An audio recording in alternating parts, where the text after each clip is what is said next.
नमस्कार दोस्तों, एक बार फिर से स्वागत है आपका इस YouTube channel GK with RK में।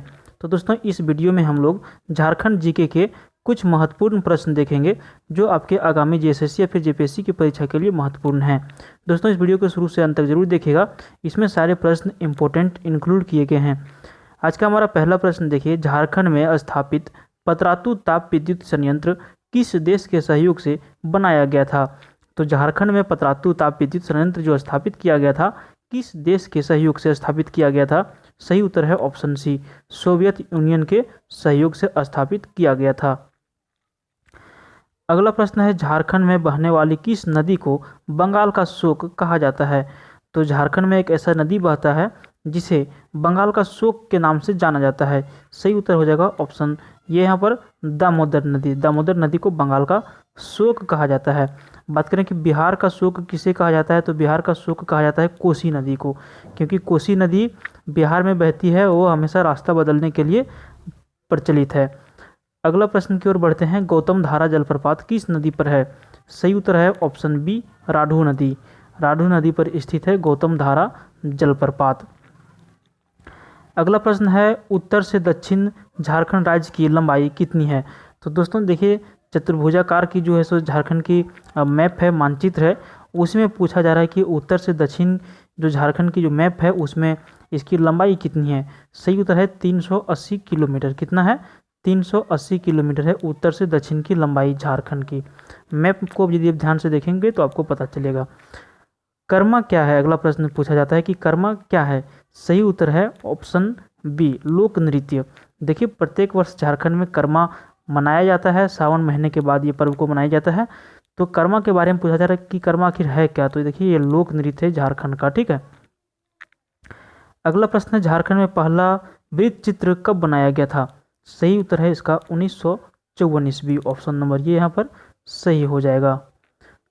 अगला प्रश्न है, 2011 की जनगणना के अनुसार झारखंड की न्यूनतम नगरीय जनसंख्या वाला जिला कौन सा है? तो 2011 में जो जनगणना हुआ था उसके हिसाब से जो न्यूनतम नगरीय जनसंख्या वाला जिला है, जिसमें नगर कम है, नगरीय जनसंख्या कम है, कौन सा जिला है? सही उत्तर हो जाएगा ऑप्शन डी, यहाँ पर गोड्डा जिला। ठीक है, गोड्डा जिला में नगरीय जनसंख्या कम है। अगला प्रश्न है, संथाल परगना में किसके नेतृत्व में वहाँ की महिलाओं ने नमक कानून को चुनौती दी थी? तो इसका सही उत्तर है ऑप्शन नंबर ये, सैल बाला राय। ऑप्शन ये यहाँ पर सही हो जाएगा, सैल बाला राय के नेतृत्व में संथाल परगना में हुए नमक कानून, जो नमक का कानून बना था उसको इन्होंने चुनौती दिया था इसके नेतृत्व में। बहुत ही इंपॉर्टेंट प्रश्न है, मंडा पर्व का संबंध किस देवता से संबंधित है? तो देखिए, मंडा पर्व का जो संबंध है वो है महादेव से संबंधित है। ठीक है, मंडा पर्व में महादेव की पूजा अर्चना की जाती है। 10 नंबर प्रश्न है, जमशेदपुर में नमक सत्याग्रह का नेतृत्व किसने किया था? सही उत्तर है ननी गोपाल मुखर्जी के द्वारा जमशेदपुर में नमक सत्याग्रह का नेतृत्व किया गया था। अगला प्रश्न है, क्षेत्रफल की दृष्टि से सबसे छोटा प्रमंडल कौन सा है? तो देखिए दोस्तों, झारखंड में टोटल 5 प्रमंडल है, जिसमें से 4 का नाम यहाँ पे देखिए, पलामू, संथाल परगना, उत्तरी छोटा नागपुर, दक्षिणी छोटा नागपुर और रांची। ठीक है, तो इसी में 5 में से सबसे छोटा जो प्रमंडल है वो कौन सा है? सही उत्तर इसका हो जाएगा ऑप्शन नंबर ये, पलामू। पलामू 3 जिले को मिलाकर के एक प्रमंडल बनाया गया है। ठीक है, तो सबसे छोटा प्रमंडल कौन सा है? पलामू है। झारखंड में कितने जिले हैं? 24 जिले हैं।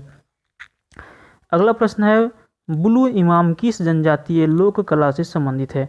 तो बुलू इमाम, ये प्रश्न पूछा जा चुका है, इसको ध्यान में रखेंगे। सही उत्तर इसका हो जाएगा B and C, option number D यहाँ पर सही हो जाएगा। किस जनजातीय लोक कला से संबंधित है? तो देखिए यहाँ पे कोहबर और सोहराय जो लोक कला है उससे संबंधित है बुल्लू इमाम। ठीक है, तो दोस्तों वीडियो यदि आपको पसंद आ रहा है तो उम्मीद हम करेंगे कि आप वीडियो को लाइक कर दें, क्योंकि दोस्तों यदि आपके एक लाइक करते हैं तो हम इससे मोटिवेट होते हैं और हमको थोड़ा ज़्यादा अच्छा लगता है वीडियो को बनाने में। तो उम्मीद करते हैं एक लाइक तो बनता है भाई, तो एक लाइक जल्दी से कर दीजिए आप लोग। और इस तरह का वीडियो देखने के लिए चैनल को आप सब्सक्राइब जरूर कर लीजिएगा, क्योंकि देखिए, झारखंड की या फिर किसी भी स्टेट गवर्नमेंट या सेंट्रल गवर्नमेंट की जो जॉब वाली वैकेंसी निकलती है उसका भी हम नोटिफिकेशन लेकर के आते हैं, ताकि किसी भाई बंधु को यदि पता नहीं चल पाता है कि कौन सा वैकेंसी आया नहीं आया, तो वीडियो के माध्यम से उनको जानकारी मिल जाती है और वो फॉर्म को भरते हैं।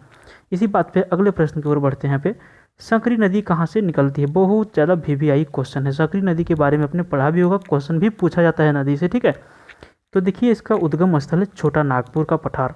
ऑप्शन सी यहाँ पर सही हो जाएगा। ठीक है, अगला प्रश्न है किस नदी का मुख्य धारा का नाम निरंजन या फिर लीलाजन है। तो देखिए इसका सही उत्तर क्या हो जाएगा, इसका सही उत्तर हो जाएगा फल्गु नदी। ऑप्शन ये यहाँ पर सही है।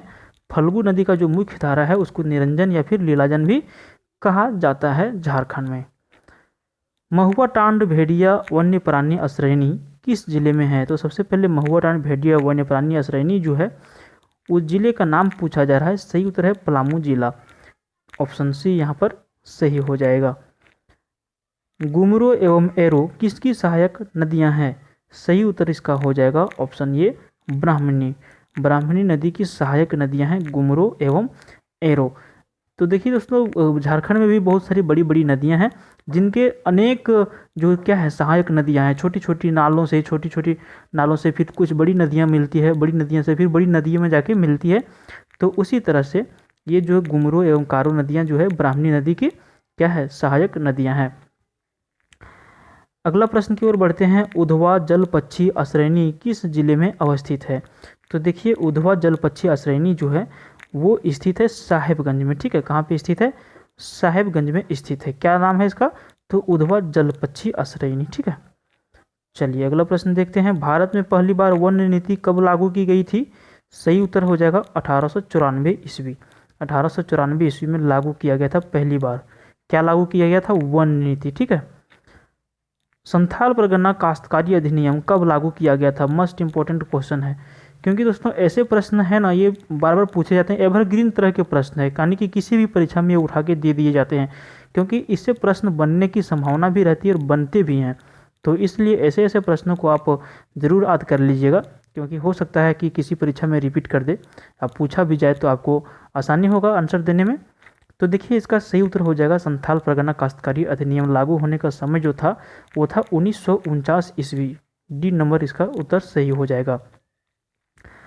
अगला प्रश्न है हजारीबाग में अंग्रेजों का प्रवेश किसके नेतृत्व में हुआ था। तो देखिए हजारीबाग में जो अंग्रेज आए थे, ब्रिटिश लोग जो आए थे, तो उसका नेतृत्व जो किया था वो किया था कैमक ने। ऑप्शन सी यहाँ पर सही हो जाएगा। तो अंग्रेजों ने भारी तबाही मचाया था भारत में और बहुत कुछ लूट पाट के ले गए और है ना, तो इसके बारे में ज़्यादा चर्चा नहीं करना है। चलिए आज का हमारा वीडियो यहीं पे ख़त्म होता है। 20 प्रश्न हम लोगों ने झारखंड जीके का देखा और उम्मीद करता हूं कि आप चैनल को सब्सक्राइब जरूर कर लेंगे। आपको वीडियो पसंद आया होगा तो अगला वीडियो जो है सो फिर मिलते हैं किसी अगली वीडियो में झारखंड जीके या फिर किसी दूसरी वीडियो के साथ। तब तक के लिए थैंक यू।